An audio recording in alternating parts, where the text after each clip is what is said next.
ఈ లోకమంతా కూడా వ్యాలంటైన్స్ డే అని సెలబ్రేట్ చేస్తుంది, కానీ అసలు వ్యాలంటైన్స్ డే ఎలాగ వచ్చింది?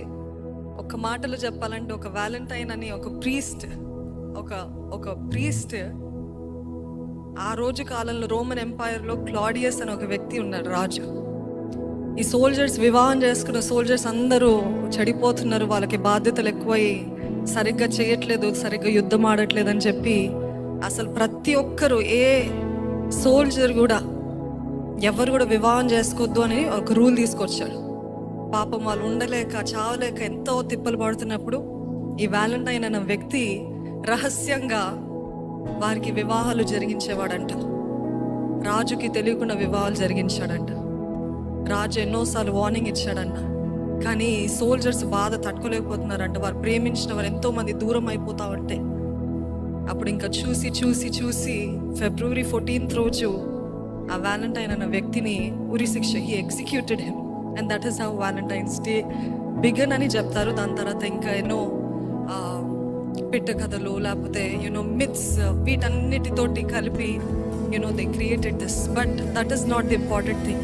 What is the important thing? మన క్రైస్తవులము, విశ్వాసులము, ప్రేమ, we are commanded to love every single day. అవునా?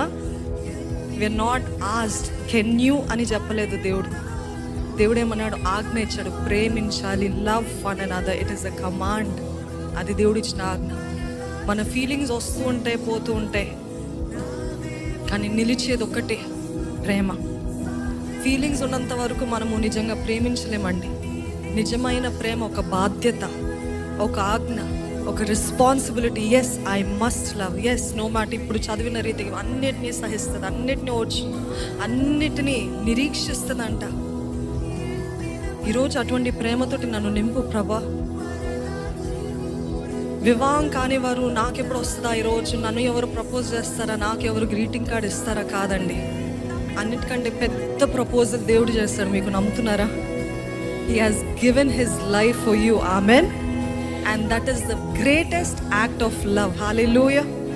ఏ మనుషుడు కాదు. కావాలంటే వివాహం అయిన తర్వాత మీ భార్యకి, మీ భర్తకి ప్రేమ చూపిస్తారంటే ధారాళంగా చూపించండి. వివాహం కాకముందు ఎవరు వస్తారా, ఎవరు ఇస్తారా, నాకు పూలేవి అని ఏడుస్తా కూర్చోకండి. అర్థమవుతుందండి? ఈ రోజుకి నా భర్తతోటి మేమిద్దరము ఐ లవ్ యూని ప్రతిరోజు చెప్పుకుంటూ ఉంటాం. So after marriage, let there be love, not before marriage.